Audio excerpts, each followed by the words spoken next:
கற்பக நிதியே காலம் எல்லாம் ஆளும் கதியே உருவ விந்தையே உலகின் ஆதியே பொய்யார வடிவாயசையும் அழகே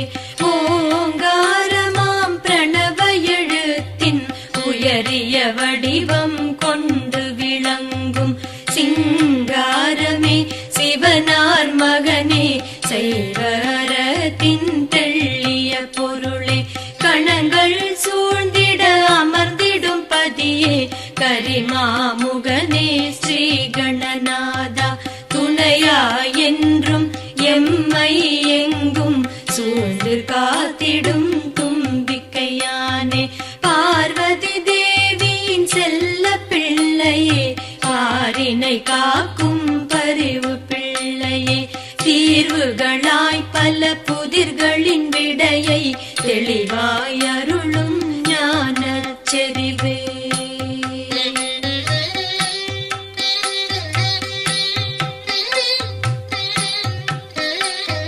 தத்துவ வடிவம் மொத்தமும் காட்டும் தன்னிகரில்லா தனி பெரும் இறையே சித்துகளாய் பல லீலைகள் செய்யும் தீராவினைகள் தீர்க்கும் மறையே தத்துவ வடிவம் மொத்தமும் காட்டும் தன்னிகரில்லா தனி பெரும் இறையே சித்துகளாய் பல லீலைகள் செய்யும் தீராவினைகள் தீர்க்கும் மறையே ஆனை முகத்து பிள்ளாய் வருக ஆடி ஆடி அசைந்து வருக தேனை வைத்தோம் முன்னே வருக தெய்வ களிரே இங்கே வருக காக்கை வடிவாய் யாக்கை கொண்டு காவிரி கவிழ்த்த கடலே வருக தூக்கும் துதிக்கை தூக்கி அணைக்கும் தோகை மயிலோன் முன்னோய் வருக விகடநாயகா வருக வருக விஸ்வரூபனே வருக வருக சகடமாக முக்காலம் உருட்டும் சக்திநாதனே வருக வருக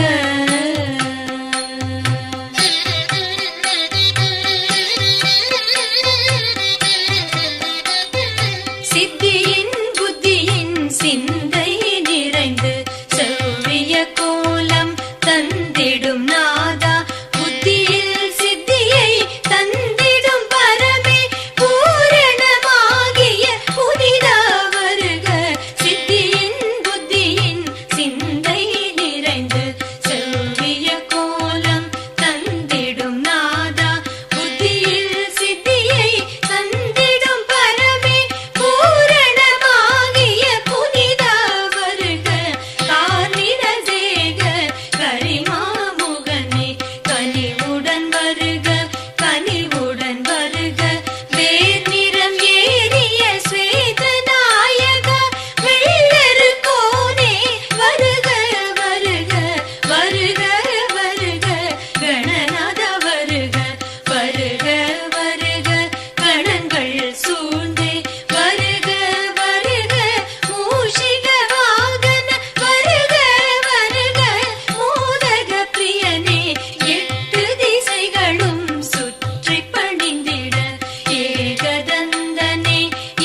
அழகும் வெண்மதி சூரியன் தீயன மூன்றை விழியின் வடிவில் காட்டும் அழகும் தன்னடியார் அவர் வேண்டுதல் கேட்டு சாமரமாகிடும்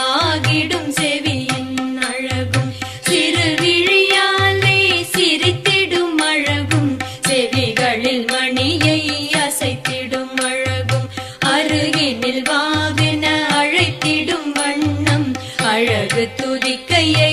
ஆட்டிடும் அழகும் பலம்புரி இடம்புரி என்னும் வகைப்படி வளைவுகள் கொண்ட துதிக்கை அழகும் நலம் பல தந்திட நயம் பல தந்திட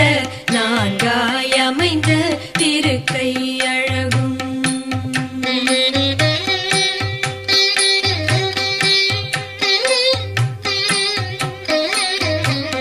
மகாபாரதம் எழுதிட வேண்டி வண்ண